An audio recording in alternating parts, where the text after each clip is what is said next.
Il a été une icône du rock, une bête de scène à l'image de Mick Jagger ou encore David Bowie. Et à force de casser les codes de genre sur scène comme à la ville, Freddie Mercury est entré dans la légende.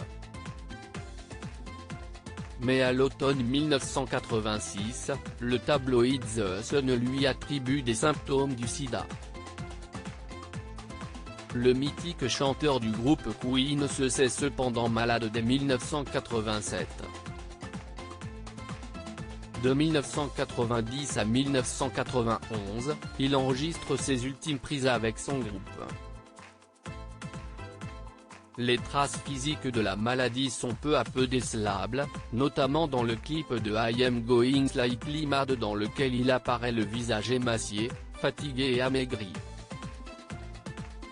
Freddie Mercury meurt le 24 novembre 1991 à l'âge de 45 ans, des suites d'une pneumonie dont il souffre depuis plusieurs semaines. Mais sans enfant, la question de son héritier s'est longtemps posée.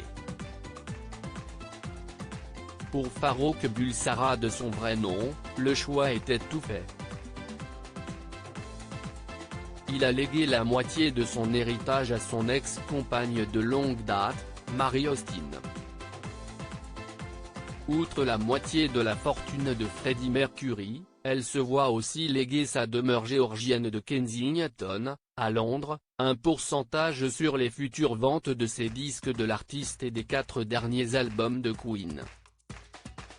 Mary Austin en froid avec les acolytes de Freddie Mercury. Mary Austin a fait la rencontre de Freddie Mercury en 1970 et ils ont entamé une relation amoureuse peu de temps après. Leur histoire s'est finie au milieu des années 1970 en raison de l'attirance de la star pour les hommes. Mais Mary Austin est restée une fidèle amie. De quoi créer quelques tensions avec les membres du groupe Queen. Les liens entre ceux-ci et la jeune femme se sont rapidement détériorés après la mort du chanteur. Freddie m'avait prévenu que la maison allait être un défi bien plus grand que ce que je n'imaginais, s'est rappelé la principale concernée auprès du Daily Mail en 2013.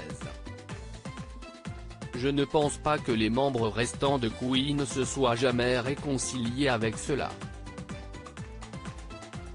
Je ne le comprends pas, parce que pour moi ce sont des briques et du mortier.